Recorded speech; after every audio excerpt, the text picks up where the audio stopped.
السلام علیکم دوستوں، ٹوڈے ود ناصر تور کے ساتھ میں ہوں آپ کا ہوسٹ ناصر تور۔ بات کرتے ہیں عمران خان کی جیت کی، 16 اکتوبر کو ہوئے ضمنی الیکشن کی، کہ اس میں کیا کیا ہوا اور کس طرح سے کس کس پارٹی نے کیا کیا پرفارم کیا، کس کا بیانیہ کس حد تک مقبول ہے، یہ سب کچھ جانتے ہیں اس ویڈیو میں۔ لیکن اس سے پہلے اس چینل کو سبسکرائب کر دیجئے اور بیل آئیکن کو دبا دیں تاکہ آپ کو لیٹسٹ اپڈیٹس ملتی رہیں۔ عمران خان نے ہمیشہ جلسوں میں پاور شو دکھائے اور بہت بڑے بڑے جلسے کیے، اس کے ساتھ ساتھ انہوں نے 16 اکتوبر کے ضمنی الیکشن میں بیلٹ باکس کے ذریعے بھی بتا دیا کہ وہ عوام میں کتنے مقبول ہیں، اور انہوں نے 3 صوبوں میں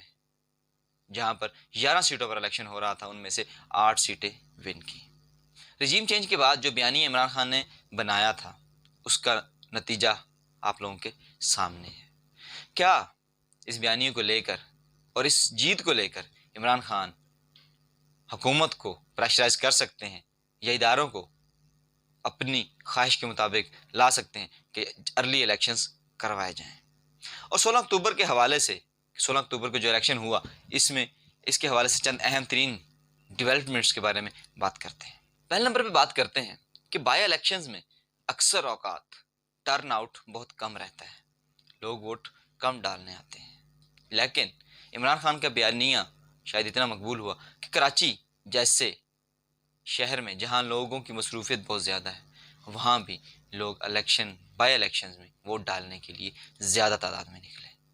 شاید جس طرح سے عمران خان اپنے بیانیوں کو بڑھاوا دے رہا ہے، شاید لوگ اپنے ووٹ کو اور اپنے ووٹ کی اہمیت کو سمجھ چکے ہیں کہ ان کے ووٹ سے ان کی تقدیر بدل سکتی ہے۔ اور دوسری اہم ترین بات یہ کہ پاکستان تحریک انصاف پہلے ہی بتا چکی تھی کہ وہ الیکشن جیتنے کے بعد بھی اسمبلی میں نہیں بیٹھے گی۔ اب جس طرح سے عمران خان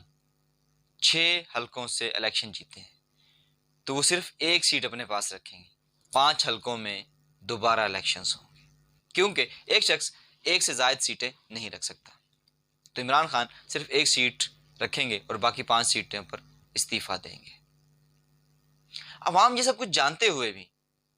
کہ ان کو ان کا ریپرزنٹیٹیو نہیں ملے گا، عمران خان استعفیٰ دے دے گا، عوام نے پھر بھی عمران خان کو چنا۔ لوگوں نے عمران خان کو چنا حتیٰ کہ وہ یہ جانتے تھے کہ ان کے پیسے کا ضیاع ہو رہا ہے، کیونکہ اگر دوبارہ الیکشن ہوں گے تو الیکشن کمیشن جتنا خرچہ کرتی ہے، ایک نیشنل اسمبلی کے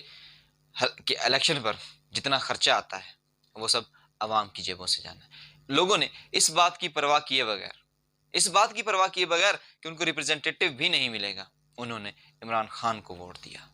جس سے یہ بات ظاہر ہوتی ہے کہ عمران خان کا بیانیہ عوام میں مقبول ہو رہا ہے۔ اور تیسری اہم بات کہ پاکستان تحریک انصاف کے باقی کینڈیڈیٹس ان کی کارکردگی پر سوالیہ نشان آتا ہے۔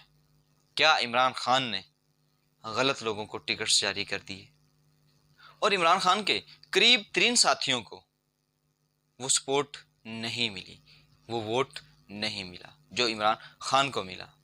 اس کی ایک مثال نیشنل اسمبلی کا حلقہ 157 ملتان ہے، جہاں پاکستان تحریک انصاف کے وائس چیئرمین شاہمود قریشی کی بیٹی مہربانو قریشی کو شکست کا سامنا کرنا پڑا۔ نیشنل اسمبلی کے حلقے 157 میں شکست کے بعد پی ٹی آئی کے کچھ عہدیداران خوشی منا رہے ہیں کہ انہوں نے موروثی سیاست کو دفن کر دیا ہے، جو کہ عمران خان کا بیانیہ کی جیت ہے۔ اب بات ہے عمران خان کی کہ آنے والے جنرل الیکشنز میں عمران خان ضرور انڈر پریشر ہوں گے کہ وہ ٹکٹس کس کو دیں اور کس کو نہ دیں، کیونکہ جہاں جہاں عمران خان خود الیکشن لڑ رہے تھے وہاں انہوں نے آسانی سے ون کیا، لیکن جہاں ان کے کینڈیڈیٹس تھے وہاں ان کے لیے مسائل آئے۔ اب عمران خان کو جنرل الیکشن میں کینڈیڈیٹس چننے میں احتیاط کرنی ہوگی، کیونکہ ایک ہی شخص پورے پاکستان میں الیکشن نہیں لڑ سکتا، اور اگر لڑ کے جیت بھی جائے تو ساری سیٹیں نہیں رکھ سکتا۔ تو عمران خان کو ان لوگوں کو چننا ہوگا جو ووٹرز کے قریب ہیں، چاہے اس کے لیے اپنے الیکٹیبلز کو بھی ناراض کرنا پڑے، کیونکہ اگر عوام کی امنگوں کے ترجمانی کرنی ہے تو انہی لوگوں کو ٹکٹس جاری کرنے ہوں گے جن کو عوام پسند کرتی ہے، جو عوام کے دلوں کے قریب ہے۔ اور اس کے ساتھ عمران خان اس جیت کے بعد وہ تمام گولز حاصل کر سکیں گے جن میں سب سے اہم ترین گول ارلی الیکشنز کا ہے کہ الیکشن جلدی کروائے جائیں، جبکہ دوسری طرف دیکھا جائے تو حکومت کا ایسا کوئی موڈ نہیں ہے کہ جلدی الیکشن کروائے جائیں، وہ کسی اور طریقوں سے اس معاملے کو ہینڈل کرنے کی کوشش کر رہے ہیں۔ کمنٹس باکس میں اپنی رائے کا اظہار ضرور کیجیے کہ کیا عمران خان ارلی الیکشنز کروانے میں کامیاب ہوں گے یا نہیں، یا پی ڈی ایم کسی اور طریقے سے اس حکومت کو گھسیٹتی رہے گی اور الیکشنز اپنے پورے وقت پر ہوں گے۔ انشاءاللہ نیکسٹ ویڈیو کے ساتھ حاضر ہوتے ہیں، دیکھتے رہیے ٹوڈے ود ناصر طور، تب تک کے لیے اجازت دیجیے، اللہ نگہبان۔